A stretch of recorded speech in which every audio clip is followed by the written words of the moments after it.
Bonsoir à tous et bonsoir à toutes. Bienvenue dans Punchline ce soir sur CNews. Et puis il y a aussi la question de la protection des forces de l'ordre. Après les propos particulièrement insultants de certains élus politiques de gauche, les 3/4 des Français sont favorables à ce que les propos anti-police soient passibles de poursuites judiciaires. Bonjour Eric Nolot. Bonjour Laurence, bonjour. Ça va? Bonjour Eugénie Bastier qui a testé la pluie parisienne pour venir jusqu'au studio, qui a pris des seaux d'eau, c'est ça? Exactement, à vélo, toujours, à vélo. Malgré les intempéries. Bravo. Louis de Ragnel est là, bonsoir à vous. Laurence. Merci d'être avec nous. Nous sommes avec Denis Jacob, qui est ancien policier, directeur de Sécurité Consulting. Bonsoir Laurence. Et Françoise Laborde, qu'on a le plaisir d'accueillir. Françoise, journaliste. Merci d'être avec nous. La police, un sondage CSA pour CNews Europe 1 et le JDD réalisé cette semaine. Les Français sont majoritairement favorables à ce que les propos anti-police tenus par des personnalités politiques soient passibles de poursuites judiciaires. 72% pour, 26% contre. Ça peut dire que les Français sont unanimes, notamment avec les partis de droite et de gauche. Il y a évidemment plus de gens de droite qui sont favorables, mais il y a quand même aussi largement une majorité de gauche, Louis de Ragnel.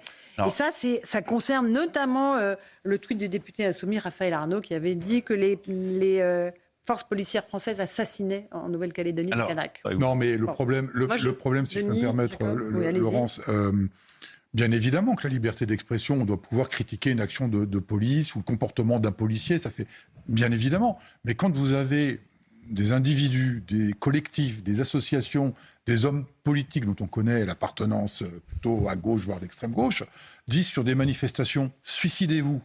La police tue, la police assassine, c'est mettre une cible dans le dos, je le dis, des policiers qui, pour certaines personnes, on donne une espèce de blanc-seing. De toute façon, les flics, c'est tous des violents, c'est tous des tueurs. Donc, quand on les voit, on se dit... Avant de vous laisser partir, Denis Jacob, j'aimerais qu'on écoute Bruno Retailleau. On l'a entendu au début de cette émission. Il s'exprimait dans les Yvelines pour le départ du directeur de la police, c'est ça, nationale, Louis de Ragnel, corrigez-moi si je me trompe. Là, il parle encore une fois des forces de l'ordre. Et il répète qu'il ne laissera rien passer contre ceux qui s'en prennent aux forces de l'ordre. Écoutez le ministre de l'Intérieur. Je veux le redire ici, comme lors de ma passation de pouvoir, pour vous, pour nos forces de l'ordre, je ne céderai rien, jamais, je ne lâcherai rien, je ne tolérerai rien, aucune offense, aucune atteinte, ni à votre intégrité physique, bien sûr, ni à votre intégrité morale. Car vous êtes, sur bien des territoires, dans bien des quartiers, le dernier recours, le dernier repas. Voilà, ce sont des mots qui, j'imagine, font du bien à entendre pour les policiers et les gendarmes. Bien sûr, Laurence, que ces mots font du bien à entendre. Et je pense, comme à chaque fois qu'on a un nouveau ministre de l'Intérieur, de la sincérité des propos.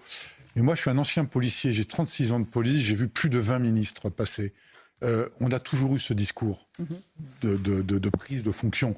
Alors, j'espère que cette fois, ce sera la bonne. C'est-à-dire que quand on a des policiers qui sont victimes de refus d'obtempérer, de rodéos urbains, qui sont la cible dans les cités ou sur des manifestations, j'espère que la chaîne pénale tout entière agira pour les soutenir et qu'on ne verra pas les auteurs de ces actes-là ressortir le lendemain avec une convocation en justice dans quelques mois et une peine de sursis.